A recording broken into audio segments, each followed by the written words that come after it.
Bismillahirrahmanirrahim. Rabbi zidni ilma warzuqni fahma waj'alni minas salihin.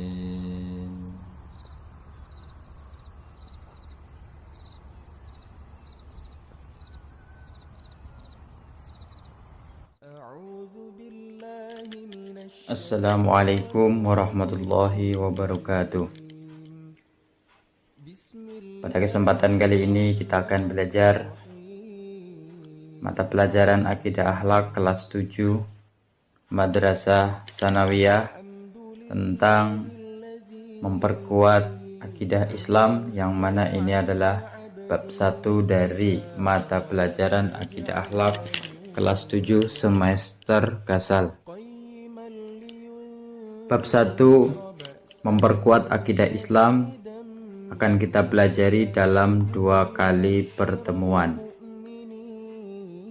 Pertemuan pertama kita akan mempelajari tentang pengertian akidah Islam, dasar-dasar akidah Islam, tujuan mempelajari akidah Islam.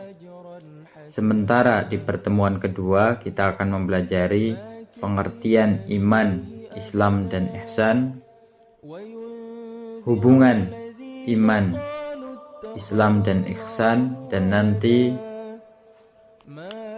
juga akan mempelajari hikmah atau manfaat iman, Islam, dan ihsan.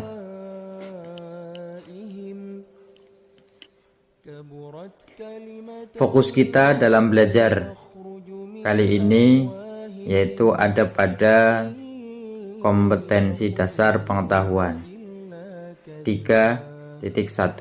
Memahami dasar, tujuan, bukti atau dalil akidah Islam dan manfaat mempelajarinya. Sementara indikator pencapaian kompetensi, tanda tuntasnya kompetensi atau telah tercapainya kompetensi adalah peserta didik mampu menjelaskan pengertian akidah Islam. Peserta didik mampu menunjukkan dalil tentang akidah Islam.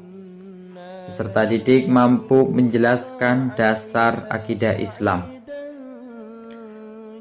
Peserta didik mampu menyebutkan tujuan akidah Islam. Itu adalah indikator pencapaian kompetensi. Kita awali belajar kita dengan membaca doa. Bismillahirrahmanirrahim. Raditu billahi robba wa bil islami dina wa bi muhammadin nabiyya wa rasulah. Rabbi zidni ilma warzuqni fahma. Amin. Mudah-mudahan ilmu yang akan kita pelajari menjadi ilmu yang manfaat dan berkah buat kita semua. Selanjutnya, sebelum kita menuju materi tentang akidah Islam, perhatikan gambar berikut ini. Silahkan amati gambar berikut ini. Catat atau tulislah kegiatan apa yang sedang terlaksana di dalam gambar ini dan apa hubungannya dengan akidah Islam. Apa hubungannya dengan akidah Islam? Catat apa yang kalian ketahui gambar ini dengan materi yang akan kita pelajari, yaitu tentang akidah Islam. Nah, setelah kalian catat, lalu kita bersama-sama kembangkan wawasan. Yang pertama akan kita bahas dari akidah Islam adalah pengertian akidah Islam. Makna akidah secara bahasa berasal dari kata aqada yaqidu aqidatan, yang berarti ikatan atau perjanjian.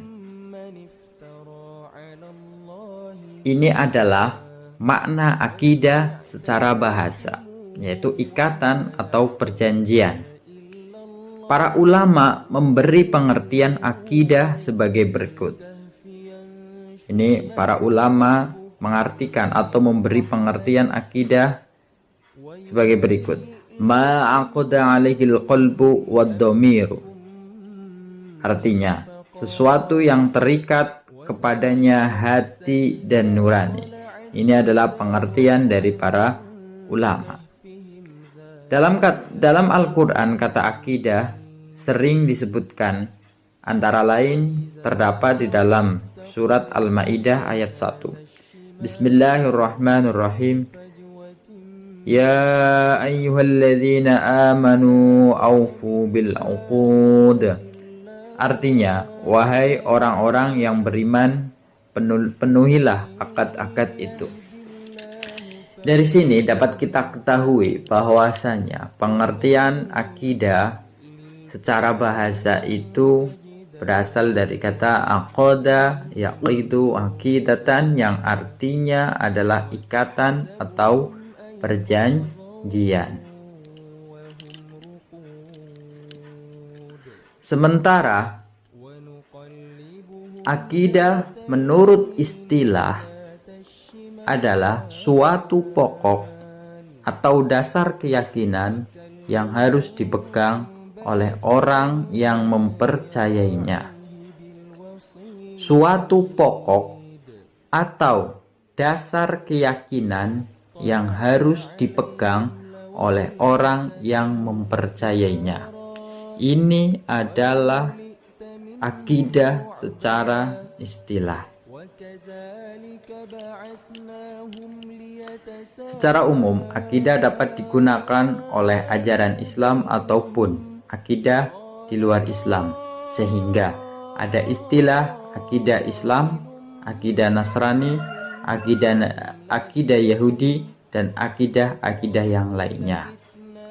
Dengan begitu, kita juga bisa simpulkan ada akidah yang benar atau lurus dan ada akidah yang sesat atau salah.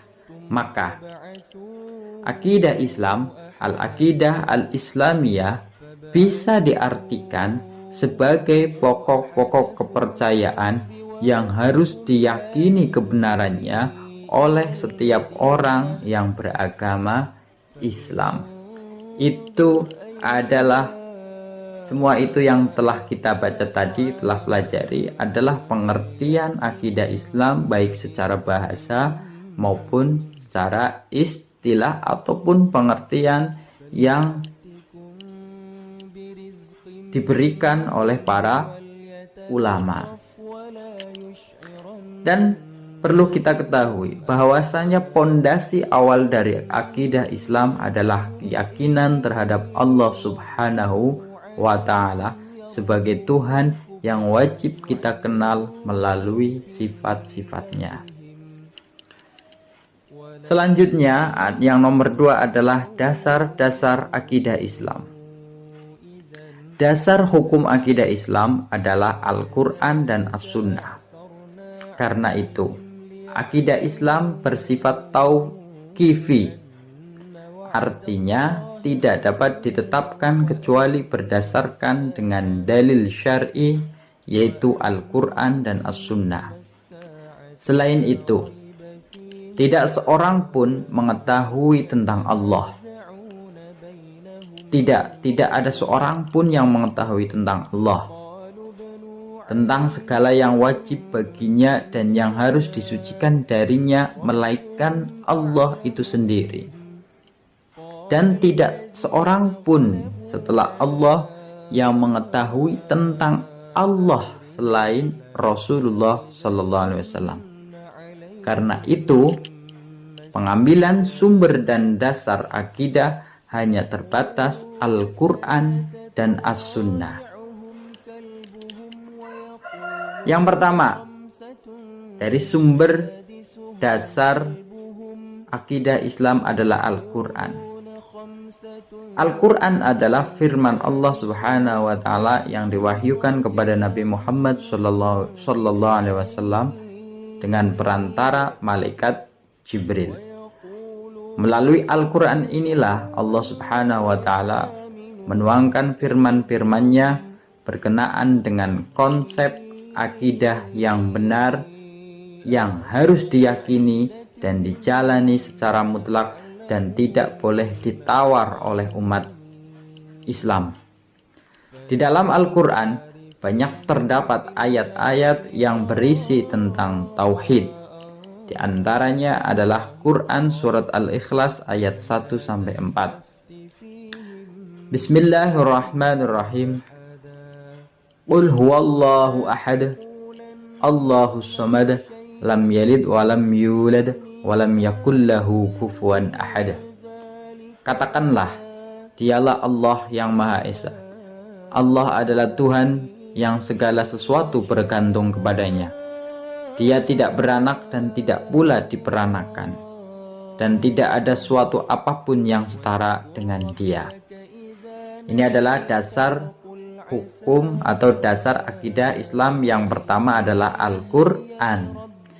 Al-Quran itu merupakan firman Allah yang diwahyukan kepada Nabi Muhammad dengan perantara malaikat Jibril. Di dalam Al-Quran inilah banyak terdapat ayat-ayat yang berisi tentang tauhid, yaitu tentang mengesahkan Allah atau percaya yakin kepada Allah Subhanahu wa Ta'ala. Salah satunya yang terdapat dalam Quran surat Al-Ikhlas ayat 1-4. Yang selanjutnya dari dasar akidah Islam adalah al-hadis. Apa itu al-hadis? Al-hadis ialah segala ucapan, perbuatan, dan takrir Nabi Muhammad Sallallahu Alaihi Wasallam. Takrir itu adalah sikap diam dari baginda Nabi Muhammad. Islam telah menegaskan bahwa hadis menjadi hukum Islam kedua, baik sebagai sumber hukum dalam akidah maupun dalam semua persoalan hidup. Hadis dijadikan dasar hukum kedua setelah Al-Quran dikarenakan: 1. Semua yang disandarkan kepada Nabi Muhammad Sallallahu Alaihi Wasallam adalah wahyu dari Allah, bukan sekedar memperturutkan nafsu saja. Sebagaimana firman Allah Subhanahu wa Ta'ala, Bismillahirrahmanirrahim, wa ma yantiqu 'anil hawa in huwa illa wahyu yuha. Artinya, dan tidaklah yang diucapkannya itu menurut kemauan hawa nafsunya. Ucapannya itu tiada lain hanyalah wahyu yang diwahyukan kepadanya. Quran surat An-Najm ayat 3-4. Yang kedua, alasan kedua, al-hadis menjadi dasar akidah Islam sebagai dasar akidah dalam masalah akidah ataupun dalam semua persoalan hidup, yaitu Allah Subhanahu wa Ta'ala telah memberi petunjuk kepada manusia agar mengikuti kebenaran yang disampaikan Rasulullah Sallallahu Alaihi Wasallam sebagaimana firman-Nya. A'udzu billahi minasyaitonir rajim. Wa ma ataakumur rasulu fakhudhuhu wa ma nahakum anhu fantahu wattaqullaha innallaha syadidul 'iqab. Artinya, apa yang diberikan Rasul kepadamu maka terimalah dia, dan apa yang dilarangnya bagimu maka tinggalkanlah dia. 3. Banyak hadis yang menjelaskan maksud beberapa ayat Al-Quran yang masih bersifat global, termasuk dalam masalah akidah Islam, sebagaimana firman Allah Subhanahu wa Ta'ala sebagai berikut. A'udzu billahi minasyaitonir rajim. wa'budullaha wa la tusyriku bihi syai'a. Artinya, dan sembahlah Allah dan janganlah kamu mempersekutukannya dengan sesuatu apapun. Quran surat An-Nisa ayat 36. Ayat tersebut menjelaskan tentang perintah untuk menyembah Allah saja dan larangan menyekutukan Dia dengan apapun. Tetapi ayat tersebut tidak menjelaskan bagaimana cara menyembah Allah Subhanahu wa taala dan bagaimana pula sikap-sikap atau perilaku-perilaku yang tergolong menyekutukan Allah Subhanahu wa taala.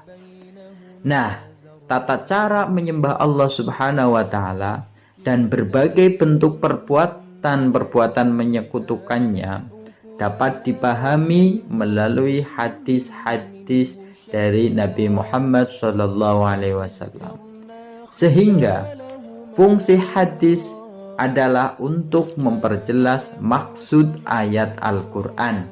Sebagai contoh hadis yang menjelaskan bentuk-bentuk menyekutukan Allah Subhanahu wa ta'ala, seperti memuja patung, meminta tolong kepada roh nenek moyang, dan membuat sesaji untuk jin atau setan. Ini adalah perilaku-perilaku yang dikategorikan sebagai bentuk menyekutukan Allah Subhanahu wa ta'ala. Yang terakhir dari pembelajaran kita adalah tujuan mempelajari akidah Islam. Akidah Islam sangatlah penting untuk dipelajari dan dipahami bagi setiap muslim, sehingga akan menjadi sebab kuatnya iman dan istiqomah mengamalkan Islam. Dengan demikian, tujuan mempelajari akidah Islam adalah sebagai berikut. A. Untuk memupuk dan mengembangkan dasar ketuhanan yang telah ada sejak manusia lahir. Dengan mengetahui dasar ketuhanan manusia yang telah memberikan kesaksian sejak lahir bahwa Allah Subhanahu wa ta'ala sebagai Tuhannya, maka perlunya kita meningkatkan keimanan melalui amal kebaikan agar senantiasa mendapatkan ridho Allah Subhanahu wa ta'ala serta diberikan keselamatan di dunia dan akhirat.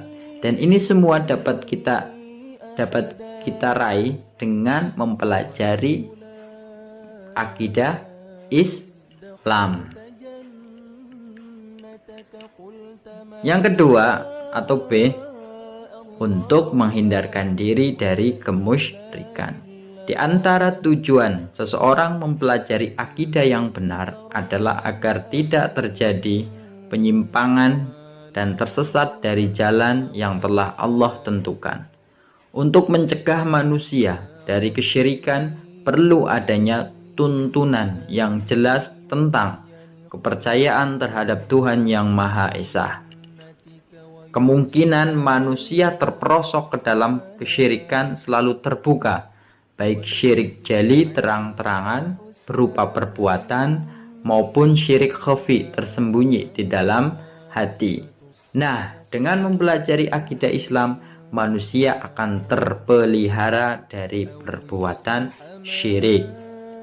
Selanjutnya yang C atau yang nomor 3 dari tujuan mempelajari akidah Islam adalah untuk menghindarkan diri dari pengaruh akal pikiran yang menyesatkan. Manusia diberi kelebihan oleh Allah Subhanahu wa ta'ala dari makhluk lainnya berupa akal pikiran. Pendapat-pendapat atau faham-faham yang semata-mata didasarkan pada akal manusia kadang-kadang menyesatkan manusia itu sendiri. Oleh karena itu, akal pikiran perlu dibimbing oleh akidah Islam agar manusia terhindar dari kehidupan yang sesat. Itulah tujuan dari mempelajari akidah Islam. Nah, pembelajaran kita telah selesai. Telah kita pelajari akidah Islam yang meliputi pengertian akidah Islam, dasar-dasar akidah Islam beserta dalil-dalilnya, dan alasan kenapa al-hadis menjadi dasar akidah Islam dalam masalah tauhid, akidah, ataupun masalah persoalan hidup yang lainnya. Begitu juga kita telah mempelajari tujuan dari mempelajari akidah Islam. Kita tutup pembelajaran kita dengan mengucapkan hamdalah bersama-sama. Alhamdulillahirabbil alamin. Wassalamualaikum warahmatullahi wabarakatuh.